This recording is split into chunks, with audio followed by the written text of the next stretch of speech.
कड़कड़ाती ठंड और बर्फीली हवाओं के बीच सैकड़ों लोग एक विशाल शिप पर फंसे हुए थे। शरीर धीरे धीरे सुन्न हो रहे थे और हर बीतता पल उन्हें मौत के करीब धकेल रहा था। स्थिति तेजी से बिगड़ती जा रही थी और तभी अचानक एक अजीब सी हलचल ने सभी का ध्यान अपनी ओर खींचा। पानी का स्तर लगातार बढ़ता जा रहा था और अब पानी शिप के इंजन तक आ चुका था, जिससे शिप की स्थिति और भी गंभीर हो गई थी। कुछ ही पलों में पूरी शिप अंधेरे में डूब गई। चारों तरफ सिर्फ ठंडा पानी और सन्नाटा था। डर और घबराहट से भरे चेहरों पर डर साफ झलक रहा था। क्या ये बच पाए?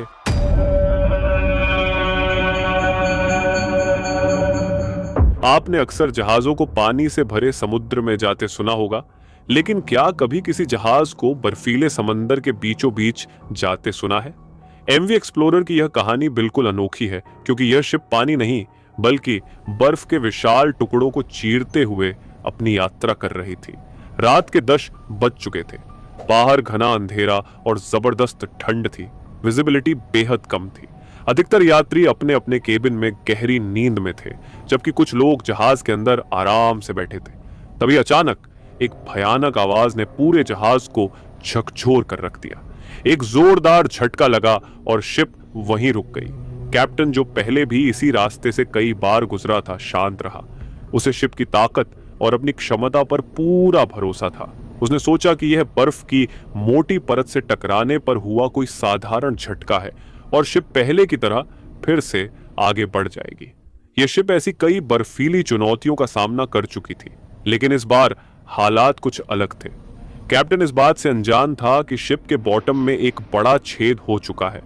अब माहौल और भी खतरनाक हो चुका था। पानी तेजी से शिप में भर रहा था और कैप्टन को इसका अंदाजा तक नहीं था। यात्रियों को तो यह भी नहीं पता था कि उनके पैरों के नीचे क्या तबाही आने वाली है।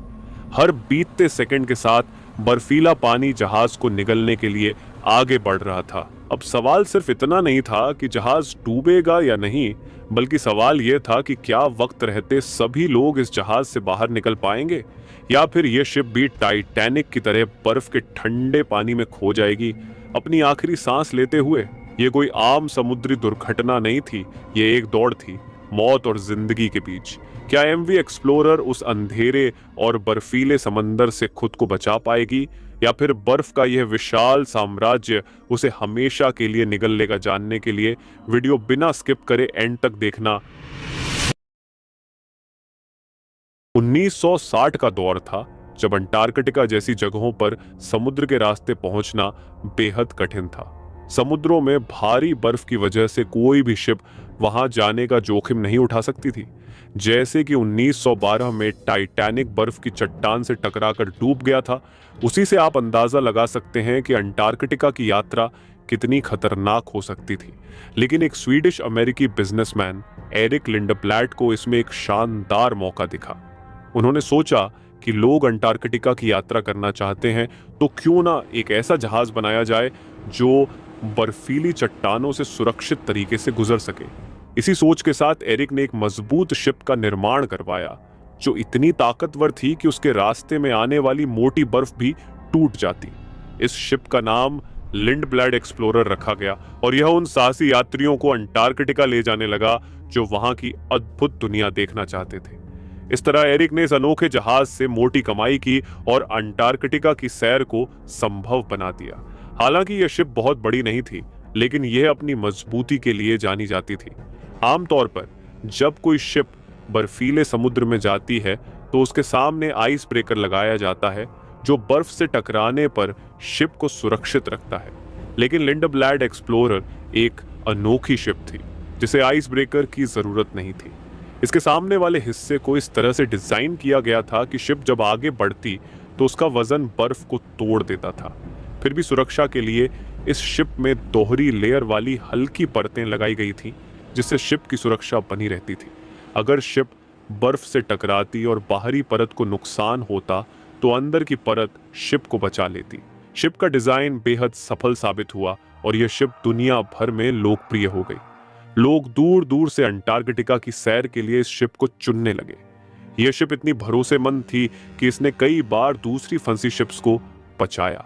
साल दर साल इसके मालिक और नाम बदलते रहे, लेकिन इसकी परफॉर्मेंस हमेशा शानदार रही। आखिरी बार इसे 2004 में खरीदा गया और इसका नाम एमवी एक्सप्लोरर रखा गया। 11 नवंबर 2007 को यह शिप एक बार फिर से अंटार्कटिका की ओर रवाना हुई।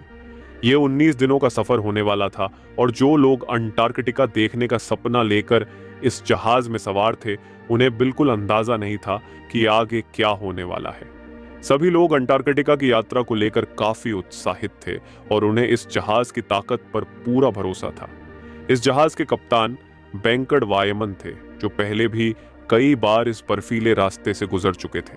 जहाज की मजबूती और कप्तान का अनुभव दोनों की वजह से यात्री खुद को सुरक्षित महसूस कर रहे थे। आधे रास्ते तक सब कुछ ठीक चलता है, लेकिन फिर कप्तान ने शिप को एक नए रास्ते पर मोड़ दिया।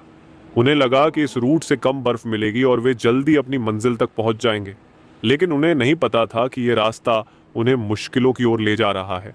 सफर के शुरुआती 10 दिन तो आराम से गुजरते हैं, लेकिन फिर आती है 22 नवंबर की रात। इस रात शिप को मोटी बर्फीली परतों से होकर गुजरना था। कप्तान ने यात्रियों को पहले ही बताया था कि बर्फ के टकराने की आवाजें आ सकती हैं, लेकिन इससे घबराने की जरूरत नहीं है। उन्होंने सबको आराम से सोने की सलाह दी। रात के अंधेरे में शिप धीरे धीरे बर्फ को तोड़ते हुए आगे बढ़ रही थी। चारों ओर बर्फ के टकराने की आवाजें गूंज रही थीं और यात्री बेफिक्र होकर अपने अपने केबिन में सो रहे थे। शिप पतली बर्फ की परतें पार कर चुकी थी और अब मोटी और पुरानी बर्फ से होकर गुजर रही थी। तभी अचानक एक जोर की आवाज आती है। शिप में एक तेज झटका लगता है और शिप वहीं रुक जाती है। तेज आवाज और जोरदार झटके से सभी यात्री जाग गए, लेकिन कप्तान ने पहले ही चेतावनी दे रखी थी, इसलिए किसी ने इसे गंभीरता से नहीं लिया और फिर से सोने की कोशिश की। कप्तान को भी इस घटना का सही अंदाजा नहीं था और उन्होंने इसे नजरअंदाज कर शिप को आगे बढ़ाने की कोशिश की। शिप बर्फ को तोड़ते हुए फिर से धीरे धीरे आगे बढ़ने लगी, लेकिन थोड़ी ही देर बाद यात्रियों के केबिन से चीखने चिल्लाने की आवाजें आने लगी। शिप के अंदर तेजी से पानी भरने लगा था। असल में शिप एक मोटी और पुरानी बर्फ की चट्टान से टकरा चुकी थी, जिससे जहाज के निचले हिस्से में एक बड़ा छेद हो गया था। शिप का डबल हल भी इस टक्कर में बेकार साबित हुआ। अब पानी बहुत तेजी से अंदर आ रहा था और यात्रियों में अफरा तफरी मच गई। सब अपनी जान बचाने के लिए इधर उधर भागने लगे। कप्तान को जब यह खबर मिली कि शिप के निचले हिस्से में बड़ा छेद हो चुका है, तो पहले उन्हें विश्वास नहीं हुआ। उन्हें लगा कि छोटा मोटा नुकसान हुआ होगा जिसे ठीक किया जा सकता है, लेकिन जब उन्होंने स्थिति का जायजा लिया तो देखा कि पानी बहुत तेजी से भर रहा था। यह देखकर कप्तान की आंखें फटी की फटी रह गईं। उन्हें समझ आ गया कि अब यह शिप नहीं बच पाएगी। कप्तान ने तुरंत अपने क्रू मेंबर्स को डिस्ट्रेस सिग्नल भेजने का आदेश दिया, ताकि आसपास कोई जहाज हो तो वह इस सिग्नल को पकड़ सके और मदद के लिए आ सके। शिप के अंदर पानी अब इतना ज्यादा भर चुका था कि वह एक तरफ झुकने लगी। क्रू मेंबर्स तुरंत यात्रियों को शांत करने और लाइफ बोट्स में उतारने में जुट गए। क्योंकि यह शिप आकार में छोटी थी, उसकी बचने की संभावना बहुत कम थी। शिप अब भी अपनी मंजिल से करीब 46 किलोमीटर दूर गहरे समुद्र में थी। इतनी खराब हालत में शिप का किनारे तक पहुंचना नामुमकिन था और यात्रियों को अब अपनी जान बचाने का ही सहारा था।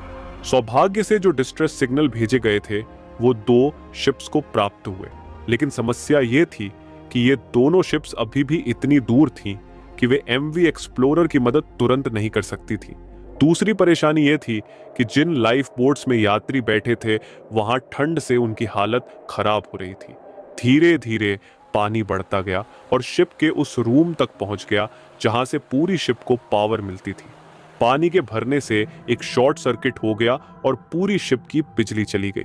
शिप को पूरी तरह से खाली कर दिया गया था और सभी लोग लाइफ बोट्स में सवार थे। कप्तान शिप को सीधा करने की कोशिश कर रहे थे, लेकिन पानी इतना ज्यादा भर चुका था कि इंजन ने काम करना बंद कर दिया। शिप तेजी से डूबने लगी और आखिरकार कप्तान ने भी शिप छोड़ने का फैसला किया। कप्तान और क्रू मेंबर्स भी लाइफ बोट्स में सवार हो गए और अब सब ठंडी हवाओं और बर्फीले पानी में सिर्फ इस इंतजार में थे कि कोई उन्हें बचाने आएगा। इनकी आंखों के सामने उनका शिप समुद्र में समाता जा रहा था। दशकों तक समुद्र पर राज करने वाली यह शिप अब उसी समुद्र की गहराइयों में जा चुकी थी। लाइफ बोट्स में सवार सभी लोग खुले आसमान के नीचे इस दर्दनाक मंजर को देख रहे थे। उन्हें इस ठंडे पानी में घंटों गुजर गए और अगली सुबह होने वाली थी। तभी उन्हें दूर समुद्र में लाइट्स दिखने लगी जो उनकी तरफ आ रही थी। दरअसल जिन दो शिप्स को डिस्ट्रेस सिग्नल मिला था, उनमें से एक शिप उनकी मदद के लिए आ रही थी। सभी लोगों को सुरक्षित रेस्क्यू कर लिया गया। अच्छी खबर यह थी कि इस खौफनाक हादसे में कोई जान नहीं गई और सब बच निकले। लेकिन कप्तान की एक गलती ने एमवी एक्सप्लोरर को समुद्र की गहराई में समा दिया। आज भी इस जहाज का मलबा पेंगुइन आइलैंड से करीब 25 मील दूर समुद्र की गहराइयों में दफन है। ये थी अंटार्कटिका की खौफनाक कहानी। ऐसे ही वीडियोस देखने के लिए चैनल को सब्सक्राइब करना मत भूलना। Thank you.